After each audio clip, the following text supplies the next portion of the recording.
सभी पत्रकार साथियों का उद्यान निदेशालय में हार्दिक स्वागत करता हूं, अभिनंदन करता हूं, धन्यवाद देता हूं कि आप सब उद्यान विभाग के आमंत्रण में इतनी भारी संख्या में यहाँ उपस्थित हुए।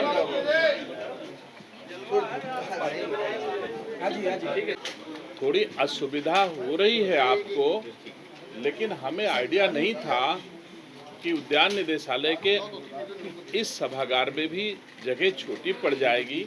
मैं धन्यवाद देता हूं अपने पत्रकार मित्रों को, जिन्होंने इतनी भारी संख्या में आकर के राज्य के किसानों के हितों की बातों को जन जन तक पहुंचाने के लिए अपना समय दिया। इसके लिए मैं आप सबका हृदय से धन्यवाद देता हूं। उद्यान विभाग राज्य के किसानों के हितों के लिए प्रत्येक वर्ष इस आम महोत्सव का आयोजन करता है। उद्यान विभाग के लिए यह आम महोत्सव सम्मान का विषय है। राज्य के किसानों की समृद्धि हमारी मूल भावना में सम्मिलित है। मुझे गर्व है कि हमारे लखनऊ का दशहरी और राज्य के विभिन्न क्षेत्रों से अनेक वैरायटी के आम दुनिया में अपनी खुशबू बिखेर करके हमारे राज्य का सम्मान बढ़ाते हैं, हमारे राज्य की सरकारों का सम्मान बढ़ाते हैं, हमारे राज्य के किसानों का सम्मान बढ़ाते हैं। तो मैं आपके माध्यम से अपने राज्य भर के उन आम के किसानों का भी धन्यवाद देता हूं, जिनके कारण, मेहनत और परिश्रम के कारण हमारा सबका सम्मान बढ़ता है। आपके माध्यम से मैं उनका भी आभार प्रकट करता हूं। साथियों, आप सब जानते हैं कि राज्य का ये महोत्सव बड़े उल्लास के साथ हम मनाते हैं। उद्यान विभाग लंबे अरसे से मनाता आ रहा है। कतिपय कारणों से लखनऊ में घटना हुई, जिसके कारण हम उस उत्साह के साथ इसको नहीं मना पा रहे हैं। हमने सांस्कृतिक कार्यक्रमों को काट दिया। शाम के ऐसे कार्यक्रम नहीं हो पा रहे हैं जो मुझे करना चाहिए था, लेकिन वो तो नियति की बात थी। ऐसी घटना हुई जो बहुत ही हृदय विदारक थी। हम लोग आहत थे, दुखी थे। इस वजह से उस उल्लास से काम नहीं कर पा रहे हैं। लेकिन यह महोत्सव राज्य भर के किसानों को, देश के विभिन्न राज्यों के किसानों को और दुनिया के बहुत सारे लोगों को आमंत्रित करके इस लखनऊ की पावन भूमि पर कल से माननीय मुख्यमंत्री जी के कर कमलों के द्वारा शुभारंभ होगा। राज्य के किसानों के लिए दुनिया में आम के ग्रोअर्स क्या क्या काम कर रहे हैं, हमारे राज्य के किसानों को पता चलेगा। भारत के भीतर दूसरे राज्य के किसान आम को बेहतर तरीके से क्या क्या प्रसंस्करण कर रहे हैं, ये पता चलेगा।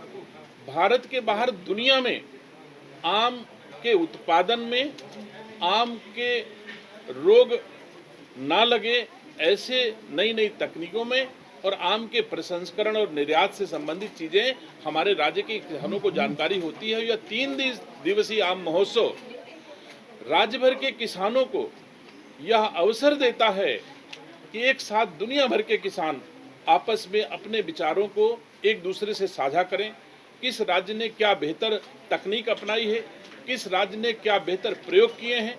हमारे वैज्ञानिक, हमारे राज्य के वैज्ञानिक, हमारे देश के वैज्ञानिक और देश के बाहर के भी वैज्ञानिक इस महोत्सव में आ रहे हैं।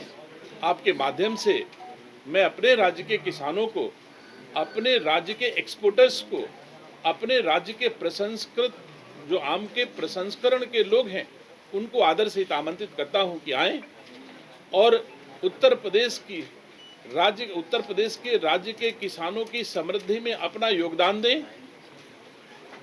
मैं बहुत सारे ऐसे शहरी जिनका आम के उत्पादन से ताल्लुक नहीं है, लेकिन वो अपने बच्चों को लेकर आएं, देखें कि आम होता कितने प्रकार का है। बच्चों के लिए कौतूहल का विषय होगा कि कोई छोटा सा इतना बड़ा भी आम है और कोई इतना बड़ा भी आम है। अगर 1000 वैरायटी का आम बच्चे देखेंगे तो उनको न्यूजीलैंड स्पेन घुमाने से बेहतर है कि हमारे आम महोत्सव में उनको घुमाया जाए। बच्चों का उत्साहवर्धन होगा, बच्चे आम के बारे में जान सकेंगे और बच्चे बेहतर आम का स्वाद भी ले सकेंगे। मैं लखनऊ वासियों से आपके माध्यम से अपील करता हूं कि वो लोग आएं ज़्यादा से ज़्यादा और आमों का स्वाद भी लें। तो यह स्वाद का, समृद्धि का प्रतीक आम महोत्सव हमारे उद्यान विभाग के द्वारा प्रत्येक वर्ष आयोजित किया जाता है। 3 तारीख को उत्तर प्रदेश के यशस्वी मुख्यमंत्री जी उसका उद्घाटन करेंगे। 4 तारीख को राजभवन में बायर सेलर्स मीट का आयोजन किया गया है और वहां पर भी सारे लोग रहेंगे। और 5 को फिर से हमारे सेशंस होंगे जो यह अपने राज्य के किसानों को बेहतर तकनीक, बेहतर निर्यात और बेहतर प्रसंस्करण की चीज़ों को किसानों के समक्ष रखेंगे। आप सभी पत्रकार साथियों के माध्यम से मैं अपने राज्य के किसानों को, अपने जो ऐसे किसान नहीं हैं उनको और उनके बच्चों को बड़े आदर के साथ आमंत्रित करता हूं कि यह अवसर हमारी सरकार, ये डबल इंजन की सरकार देती है और आप इसका ज़्यादा से ज़्यादा लाभ उठाएं। मैं आदर सहित उन सबको आमंत्रित करता हूं। ठीक कह रहे हैं, कैंसिल हो रही ये बात मैं नहीं मानता हूं। कहीं जा पा रहा होगा, कहीं नहीं जा पा रहा होगा। कहीं आम इतनी बड़ी, जो भारत में सबसे बड़ा आम उत्पादक राज्य हमारा उत्तर प्रदेश है, उसमें किसी बाग में 100 आम अच्छे होंगे तो 2 आम खराब भी हो सकते हैं। ऐसी ये प्रकृति की देन है। कभी कभार जैसे अब की बारिश कम हुई है तो आम थोड़ा प्रभावित हुआ है, थोड़ा छोटा हुआ है, थोड़ा कोई और अवगुण हो सकता है। तो दूसरे देशों में जो हमारे किसान भेज रहे हैं उस देश की आशा के अनुरूप भेज रहे हैं, लेकिन हो सकता है कोई कमी निकल आई हो। लेकिन मेरे राज्य का पूरा आम उत्पादन खराब है, यह प्रश्न चिन्ह किसी भी दशा में स्वीकार नहीं हो सकता है। किसी बाग में थोड़े आम खराब हो सकते हैं, किसी जिले की एक बाग में आम खराब हो सकते हैं, लेकिन भारत का सबसे बड़ा आम उत्पादक राज्य, इतनी बड़ी क्षमता उसके भीतर है कि दुनिया के किसी भी देश को आम खिला सकता है। काफी नुकसान है मंत्री जी, पिछले साल की तुलना में इस साल का जो उत्पादन है आम का, इसका क्या आंकड़ा है?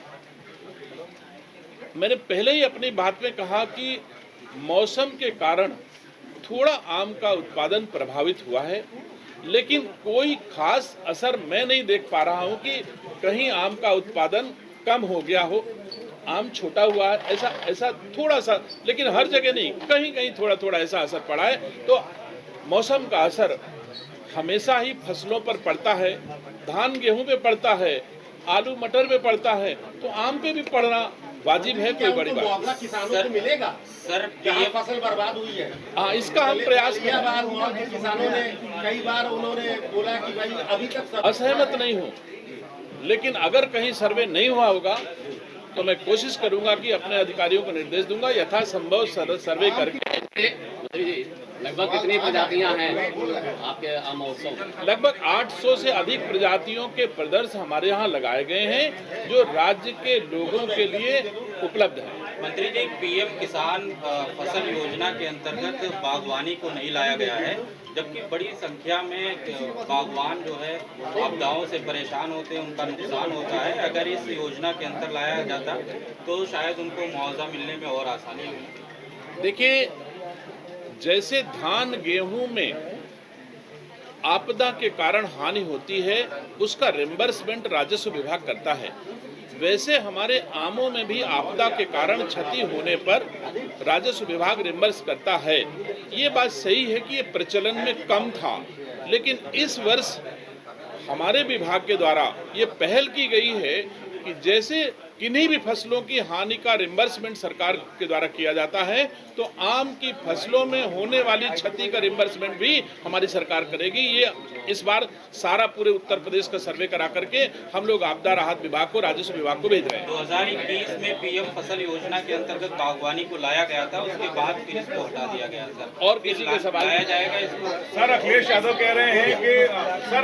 कह रहे हैं कि चुनाव पहले होगा, नवंबर में होगा। उसकी वजह है कि खाद समय पर उपलब्ध नहीं हो पाएगी, किसानों की परेशानी बढ़ेगी, लंबी लंबी कतारें होंगी, इसलिए चुनाव पहले होंगे। अब अगर श्रीमान अखिलेश यादव जी भारत सरकार हैं, भारत निर्वाचन आयोग हैं, तो वो कह सकते हैं। न मैं भारत सरकार हूं, न मैं भारत निर्वाचन आयोग हूं, क्योंकि तय करने का काम भारत निर्वाचन आयोग का है कि चुनाव कब होगा। श्रीमान अखिलेश यादव जी अनुभवी नेता हैं, वो कह सकते हैं। मेरा अनुभव ऐसा नहीं कि मैं कह दूं कि भारत निर्वाचन आयोग कल क्या करेगा, वो आज मैं बता दूं तो ये उन्हीं के लिए उचित होगा, मेरे लिए उचित नहीं।